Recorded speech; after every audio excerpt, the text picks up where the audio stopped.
What is going on, y'all? It is the Caveman back at it again with another video, and holy hell was yesterday hectic. The first round of the NFL draft went kind of stupid. There were so many different things that happened that I did not think were going to happen. I'm going to be real here. A lot of the shit that went down, I had no idea. I couldn't predict it. Nobody could have predicted everything that happened last night. It was just a wild-ass night for a round one. I mean, even beside for the draft itself, all the Aaron Rodgers rumors that came out, Tim Tebow is trying out as a tight end for the Jaguars. I mean, shit was going down yesterday, left and right. The NFL news was buzzing off the wall. Once the draft is all over and said and done, I'll put my 2 cents in on the Aaron Rodgers situation. Maybe I'll talk about the Tim Tebow situation, depending on how that pans out as well. But for this video, I'm going to be reacting to each and every pick that happened in the first round. The picks that are obvious, I'm not even going to say much for. I'll probably just say, yeah, that was obvious, and that's about it. But for the picks that I was a little bit surprised about, I'll give my input on, and then I'll just kind of go fast through it. But before we hop into it, you guys know the drill. Mott's applesauce is always up to bat when the Caveman is talking. You know you can't go wrong with your Mott's, man. How many times do I gotta tell y'all, man? You gotta drink your applesauce. Alright, so let's hop right into it. Like I said, I'm going to be giving my reaction to each individual pick that happened in the first round of the draft last night. I also quickly just want to say that I knew my mock draft was screwed before I made it, after I made it, and in the process of making the damn thing. I just knew there was no way I was going to even get close to like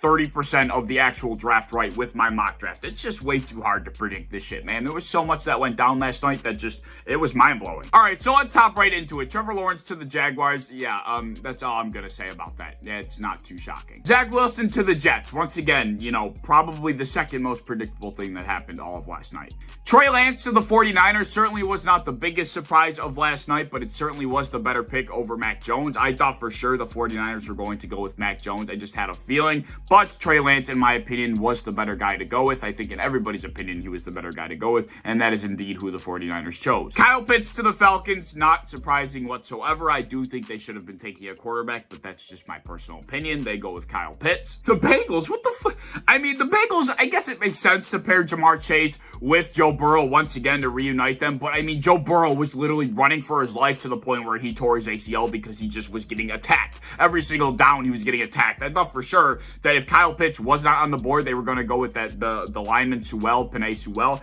but I guess that was just not the case. They wanted to pair Jamar Chase with Joe Burrow once again. I don't agree with it. I thought for sure they should have went with the tackle, but whatever. Jalen Waddle going to the Miami Dolphins was actually what I predicted, and I do like this pick for them a lot, as long as Tua doesn't absolutely suck ass. I do think he's going to help that Miami offense tremendously. I think he fits in there perfectly. Detroit going with Penei was not surprising whatsoever. I just did not think he was going to get to Detroit, but him going to the Lions certainly makes complete sense because they needed a lot of offensive line help. That team needs so much help. They need a lot of receivers too. They have no receivers, but going with the lineman definitely makes sense as well. But then the Panthers going with J.C. Horn was the first major shock to me in the draft of last night. I thought for sure they were going to be going with a tackle, but obviously Penei was gone, so I thought they were going to be going with Slater, but then they went with a cornerback, which was not surprising, but what was surprising was the fact that they picked J.C. Horn over Patrick Surtain. I thought for sure Patrick Surtain would be the first guy off the board. I was wrong, so that was the first shock of the night for me by far. And then the Broncos came in and took Patrick Surtain. I mean, if J.C. Horn was going to be the first corner, Patrick Surtain was most certainly going to be the second corner taken. I thought they were going to go with Parsons, but I certainly knew that they were going to give Drew Lock another chance. But now that Aaron Rodgers is being rumored to move and potentially to the Broncos, they definitely were not going to be going with the quarterback, in my personal opinion. That's the way I looked at it. But then came the 10th pick, which I thought was going to be the Cowboys taking a corner, but then they traded out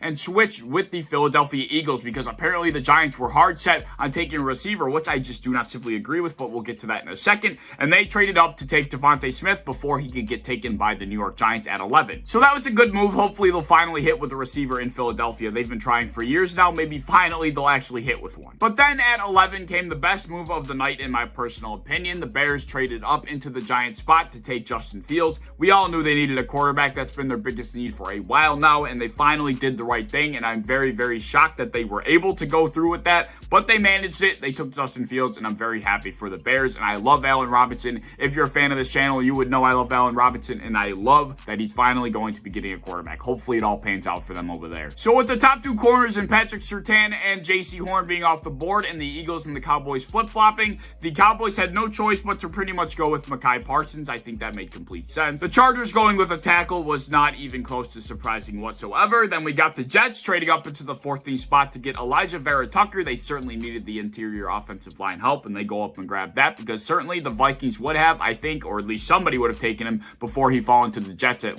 22 or 23. So they traded up to go and grab him. But then came the 15th pick, where inevitably one of the 5 quarterbacks were going to be dropping to the Patriots. I knew for a fact this whole time that they were not going to have to move up for one of these quarterbacks, and they did not. I'm just happy it was not Justin Fields that fell to them. It was Mac Jones. So I was happy to see the worst of the 5 quarterbacks go to the New England Patriots, being a division rival of the Bills. Cardinals going with the linebacker and Zaven Collins was a bit shocking to me. I thought for sure they could have used the cornerback help, but, going with the linebacker, not the worst thing in the world. And then the Raiders, after trading their entire offensive line, went with somebody that probably could have been a round 2 pick in Alex Leatherwood. They took alignment.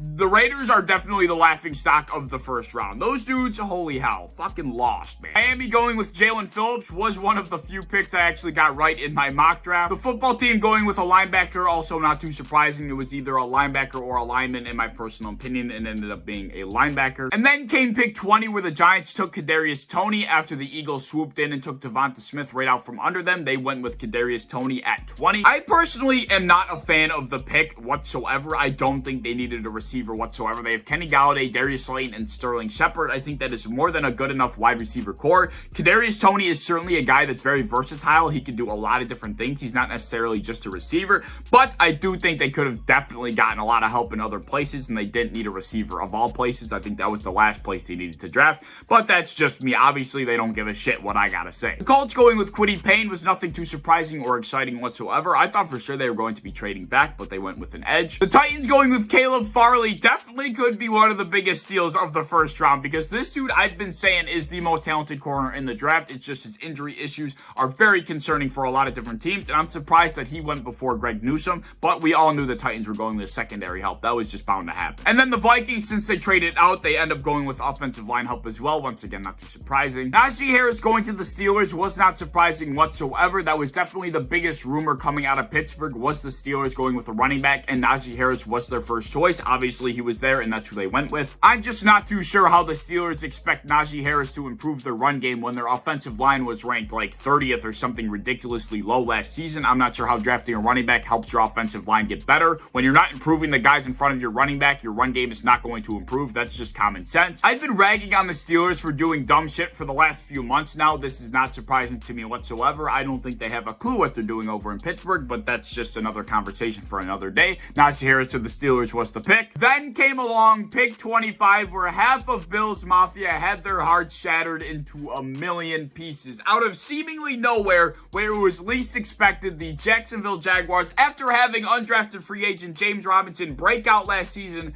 draft Travis Etienne. Why? I don't know, but I was pretty damn happy about it. If you've been watching any of my videos lately, you would know that I have been against a running back for a long time now. Like, I'm talking a couple months. I just have not wanted the Bills to go with a running back at pick 30, and to see that possibility get taken from us, I was pretty damn happy. I know a lot of Bills Mafia was just heartbroken after the Jacksonville Jaguars took Travis Etienne. I was with a couple of my friends, and a lot of them definitely wanted Travis Etienne, and I said to them, like, the funny part was, as much as I didn't think the Jacksonville Jaguars were going to go with Travis Etienne, that was the last thing I thought they would do. I just said it as a joke. I was like, watch the Jacksonville Jaguars go with Travis Etienne there, and they did. They ended up going with him. It was pretty damn funny. I did not expect it at all, but I just said it as a joke, and they ended up drafting him. I thought it was pretty damn funny. My friends, though, did not think it was funny. My friend Josh was pretty damn heartbroken. He was pretty damn upset. But then, right after Jacksonville, Cleveland came in and took away my own hopes and dreams and drafted Greg Newsome. It made sense. I thought they were going to be going with a linebacker, but my hopes and dreams were shattered nonetheless, and Greg Newsome was gone. So Baltimore goes with some receiver help with Rashad Bateman, which I was not too surprised about. The Saints picked Peyton Turner, which was the most bizarre pick of the entire draft, other than like the Raiders. I don't know why they picked somebody that was a second-round talent. That was weird. Green Bay says goodbye Aaron Rodgers, and he gets him no offensive help, and they draft another freaking cornerback, and then come the Bills pick. And this is where I will elaborate my feelings just a tiny bit more. At that point in time, it was either JOK, an edge edge rusher or we were going to be trading out. I thought it was going to be JOK or we're trading out. I really did not think an edge rusher was going to be an option at that point for us. But obviously, I ended up being wrong. We went with Gregory Rousseau, and I was not unhappy with that whatsoever. I know a lot of fans were very pissed that we did not go with JOK, but I was not that unhappy with it. So just because he's the guy that I wouldn't have picked does not make it a bad pick, and that does not mean I need to be unhappy about it. I am very happy with who we went with because I trust in Brandon Beane, and it's not a running back, so I'm not going to be unhappy about it. As you probably already know, Gregory Rousseau is a project pick. He's not going to be somebody that joins the roster and makes an immediate impact on day one, and that is completely fine with me. Brandon Beane is thinking long-term. He wants us to be a good team for a very long time, whereas there are a lot of fans that are unhappy with the pick because they think we have a short window of time to be Super Bowl contenders, and they wanted a guy that was going to make an immediate impact on day one,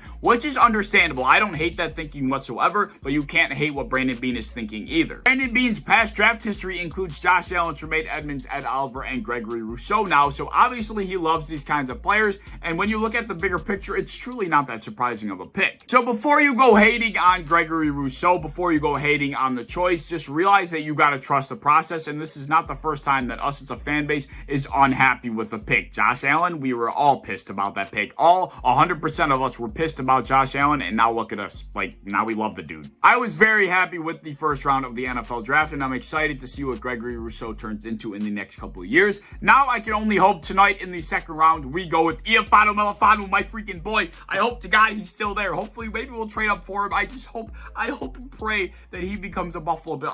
My hopes and dreams will be complete if we get that Syracuse prospect. I will be so happy. I hope to God Iafado Melifanu, if that's even how you say his name, becomes a Buffalo Bill. I hope to God that's what we do tonight. Anyways, if you have anything to say about the draft, please let me know in the comments below, whether it's about the Bills, another team, maybe about the Aaron Rodgers rumors, anything you might have to say, please leave it down in the comments. But if you enjoyed the video, and I hope you did, please like, subscribe, do all the fun stuff. If you want to hit the bell to be notified when I upload, I would appreciate that. If you want to go over to Twitter, follow me over there, I would appreciate that as well. Go subscribe to Built in Buffalo. Don't forget to do that. And I hope to see you in the next one. Peace.